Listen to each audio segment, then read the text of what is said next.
machucou o joelho? O que a gente vai fazer hoje à noite? Eu, você e Pedro e tio Thiago. O que a gente vai fazer? Dormir? E brincar, não? Não tá de noite, olha. Não, tá cedo ainda. Mais tarde, olha que lindo aqui onde eles estão, ó. Mais tarde.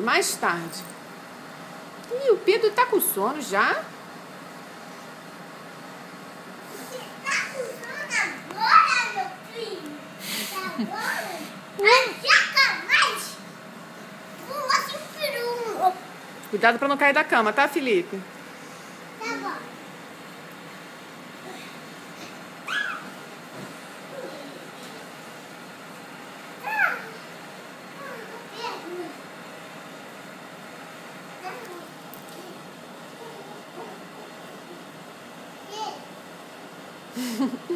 Ui!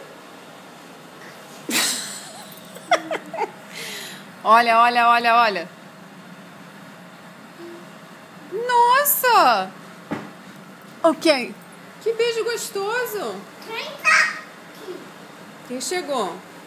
Vamos ver, vamos.